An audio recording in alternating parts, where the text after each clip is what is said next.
नमस्कार मित्रों, मैं एस्ट्रो वास्तु रिसर्चर हस्तरेखा रीडर से संजीव। आज के हमारी चर्चा का विषय है हस्तरेखा शास्त्र में इच्छा रेखा, जो बृहस्पति पर्वत पर जीवन रेखा से या जीवन रेखा के बिना आधार से निकलती है। यह हमारे जीवन में जातक के जिसके हाथ में यह रेखा होती है उससे क्या परिणाम देती है, उसके जीवन में उन्नति, संपत्ति और धन के बारे में यह क्या व्याख्या करती है, इसकी अब हम विस्तृत चर्चा करेंगे। प्रथमतः हम यह जानेंगे कि यह रेखा स्थित कहाँ पर होती है और यह कहाँ पर प्रदर्शित होती है। तो जो आपके सामने स्क्रीन पर चित्र चल रहा है उसे आप स्पष्ट रूप से देखें कि उसमें 1 नंबर से जो रेखा दर्शा रखी है वह इच्छा रेखा,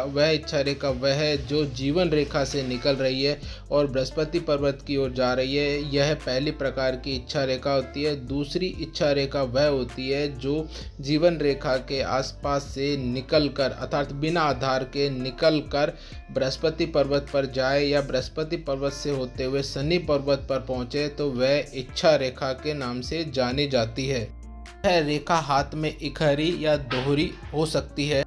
यह जातक के हाथ में क्या दर्शाती है यह हम आपको बताते हैं। यह जातक के हाथ में उसके कुछ करने की चाह, उसे कुछ प्राप्त करने की इच्छा और उसको कुछ इच्छाओं को पूर्ण करने की अभिलाषा को दर्शाती है। यह रेखा जातक के हाथ में जो भी पर्वत पुष्ट होता है या जो भी पर्वत प्रधान होता है तो उस क्षेत्र में जातक को श्रेष्ठ उच्चतम स्तर पर नेतृत्व के गुणों में या प्रशासक के गुणों में पहुंचाने के लिए बहुत बड़ा योगदान देती है। जैसे कि एक उदाहरण से मैं आपको स्पष्ट कर दूं, मान लीजिए किसी के हाथ में इच्छा रेखा है जो जीवन रेखा से निकल रही है और उसके हाथ में शुक्र पर्वत अच्छा है, उठा हुआ है और पुष्ट है, तो जातक व्यापार के क्षेत्र में अपने मार्केट में जहां पर वह व्यापार कर रहा है उस क्षेत्र में अपने सर्वोत्तम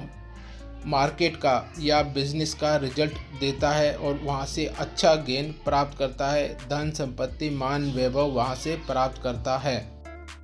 यह रेखा जातक के हाथ में और बृहस्पति पर्वत उन्नत हो तो जातक में अच्छी प्रशासनिक गुण क्षमता होती है, जिससे कि वह अपने शासन या प्रशासन में उच्च पद पर पहुंचकर अधिकार प्राप्त करने वाले या अधिकार योग्य पद पर वो काबिज होता है और वह वहां पर नेतृत्व करने की क्षमता रखता है और लीड करता है। रेखा होने पर जातक का विवाह शीघ्र होता है। 2 या 2 से अधिक बृहस्पति रेखाएं या इच्छा रेखाएं होने पर जातक युवावस्था में धनी और अच्छी प्रशासनिक और नेतृत्व क्षमता वाला होता है और जिस भी पद पर काबिज होता है और जिस भी विभाग या जिस भी बिजनेस में काबिज होता है वह अपने अच्छे मार्गदर्शन, अच्छे नेतृत्व के और अच्छे क्रियाशीलता को वह प्रदर्शित करता है और जिससे कि उसका बिजनेस या उसके प्रशासन में उसका नाम, फ्रेम तथा उसके उच्च पद पर पहुंचने की क्षमता बढ़ जाती है। रेखा शनि पर्वत पर पहुंचती है तो जातक विपुल धन संपत्ति प्राप्त करता है और वह अपनी समस्त इच्छाओं को अर्थात भौतिकवादी इच्छाओं को पूर्ण कर लेता है। अगर यह रेखा बिना आधार के जो 2 नंबर के हिसाब से मैंने दर्शा रखी है और वह शनि पर्वत की ओर जाती है तब आप यह मान के चलें,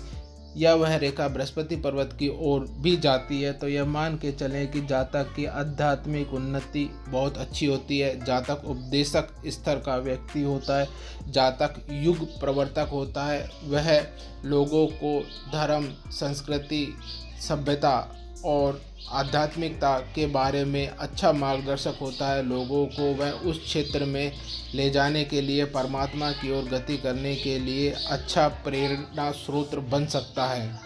प्रकार इच्छा रेखा होने पर जातक को अपने कर्म में, अध्यात्म में और जिस क्षेत्र में वह है तो उस क्षेत्र में उत्तरोत्तर उन्नति, मान सम्मान, वैभव प्राप्त होता है। अब आप आपके हाथों में देखें यह रेखा आपके हाथों में है या नहीं, तो अगर है तो मान के चलिए कि आपको वह उन्नति और प्रशासनिक गुण देती